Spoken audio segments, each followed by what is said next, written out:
सभी ration card holders के लिए और गैस सिलेंडर्स लेने वाले आम शहरियों के लिए कुछ नए रूल्स आए हैं मरकज़ी हुकूमत की जानिब से, जिन रूल्स का सुनना ज़रूरी है, वरना आपका राशन बंद हो सकता है या आपको गैस सिलेंडर की जो सब्सिडी है वो मिलनी बंद हो सकती है। क्योंकि इसमें वेरिफिकेशन है, बैंक अकाउंट्स की आधार का लिंक होना है और सब्सिडी जो है वो डायरेक्ट बैंक अकाउंट में आएगी। ये सब चीज़ें मैं आपको एक्सप्लेन करूँगा। आपको मालूम है कि मैं आपको बड़े अच्छे तरीके से समझाता हूँ और आपको वो मेरी बातें सारी समझ भी आती हैं। सबसे पहले मैं बताना चाहूँगा कि राशन कार्ड के कुछ रूल्स में तब्दीली आई है, उसके साथ साथ गैस सिलेंडर की जो सब्सिडी है इसमें जो पेमेंट है उसमें कुछ तब्दीली आई है, और बैंक अकाउंट्स का मैंडेटरी होना क्यों ज़रूरी है, बैंक अकाउंट का आधार के साथ या राशन के साथ लिंक करवाना क्यों ज़रूरी है। तो चलिए मैं आपको सबसे पहले ये बताना चाहूँगा कि 15 मई तक आपके पास लास्ट डेडलाइन है।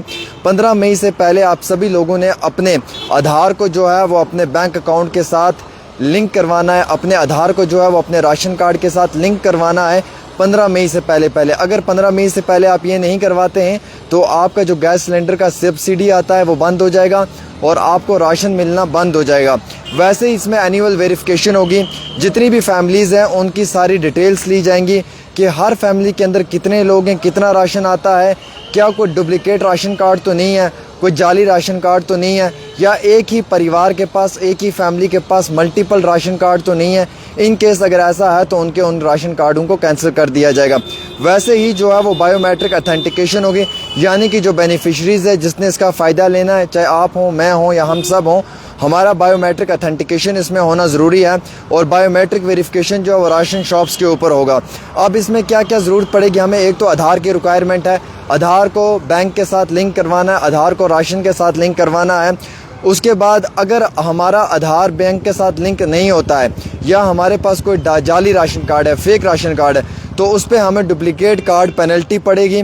उसके साथ अगर हमारी बायोमेट्रिक वेरिफिकेशन नहीं हुई है तो हमारा राशन बंद हो जाएगा।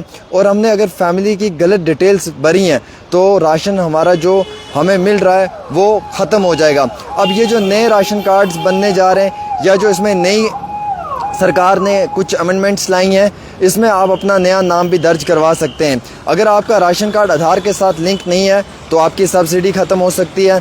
सभी अफराद खाना को ये मालूमात फराहम की जाती है कि अपने राशन कार्ड को अपडेट कर लें। अगर वो अपडेट नहीं है तो उसकी अगर पूरी वेरिफिकेशन नहीं हुई है तो आपकी सब्सिडी आपको मिलनी बंद हो जाएगी। अगर किसी ने भी राशन कार्ड का गलत तरीके से इस्तेमाल किया है, एक ही परिवार में कई सारे मल्टीपल राशन कार्ड हैं, उनका मिसयूज़ हो रहा है, तो फेस लीगल पेनल्टी, आपके ख़िलाफ़ लीगल पेनल्टी होगी। 15 मई तक आपने ये सब करना है। अदरवाइज़ एलपीजी की जो सब्सिडी रूल्स हैं उनमें भी चेंजिंग आई है। पहले तो ये कि डायरेक्ट बेनिफिट ट्रांसफ़र होगा, यानी कि अगर एलपीजी गैस है और उसकी जो सब्सिडी है वो डायरेक्ट आपके अकाउंट में आएगी, आपने किसी भी उस शॉप वाले से वो पैसा नहीं मांगना है। दूसरा ये कि आधार और बैंक लिंक जो है वो रिक्वायर पड़ेगी इसमें, क्योंकि आधार को बैंक के साथ कनेक्ट करोगे तभी आपके अकाउंट में पैसा जाएगा। अगर आपकी एनुअल साल की 10 लाख रुपए है तो आप इस स्कीम का फ़ायदा नहीं उठा सकते हैं। और अगर आप 2 साल से आपका अकाउंट नल है और 2 साल से आपके अकाउंट में कोई भी पैसा नहीं है, या 2 साल से आपका जो अकाउंट है वो बंद पड़ा हुआ है, तो उसका मुकम्मल तौर पे जो है वो खारिज कर दिया जाएगा। पैन आधार का लिंक होना ज़रूरी है बैंक अकाउंट के साथ। विदाउट पैन आधार आपके अकाउंट को रिस्ट्रिक्शन लगा दी जाएगी। मिनिमम बैलेंस इसमें चाहिए, कम से कम बैलेंस इसमें होना ज़रूरी है। और KYC जो है कस्टमर को अपडेट करवाना ज़रूरी है, जिसमें address, phone number, income proof भी होना ज़रूरी है।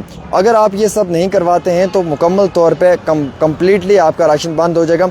विज़िट योर ब्रांच या update details online. Confirm if your PAN and Aadhaar are correct linked. Confirm कीजिए आपका पैन और आधार जो है वो करेक्टली लिंक है या नहीं है। Maintain the required minimum balance to avoid penalties. कम से कम खाते में जो है वो राशि होनी चाहिए ताकि आप पे पेनल्टी ना पड़े। Suspension of ration card benefits and food grain supply. अगर कोई भी मुकम्मल तौर पे ये सब चीज़ें फॉलो नहीं करेगा, उसका राशन कार्ड की जो बेनिफिट्स हैं या उसको जो अनाज मिलता है वो बंद कर दिया जाएगा। जो एलपीजी की सब्सिडी अमाउंट उसको मिलती है वो बंद कर दी जाएगी और उसके बैंक के ट्रांजैक्शंस को भी बंद किया जाएगा। राशन कार्ड के लिए आपको पब्लिक डिस्ट्रीब्यूशन पोर्टल पे जाना है, नियरेस्ट शॉप पे आधार पे, वहाँ पे जाके आपने अपने आधार कार्ड को लिंक करवाना है। गैस सिलेंडर के लिए आपने गैस एजेंसी पे जाना है, वहाँ पे ऑनलाइन पोर्टल या उनसे मदद मांग कर गैस सिलेंडर की जो डिटेल्स हैं वो फिल करनी है। वैसे ही इंटरनेट बैंकिंग के ज़रिए बैंक अकाउंट्स को भी आप फिल कर सकते हैं। मुकम्मल तौर पे मैंने आपको तफसीलात दी हैं बहनों और भाइयों।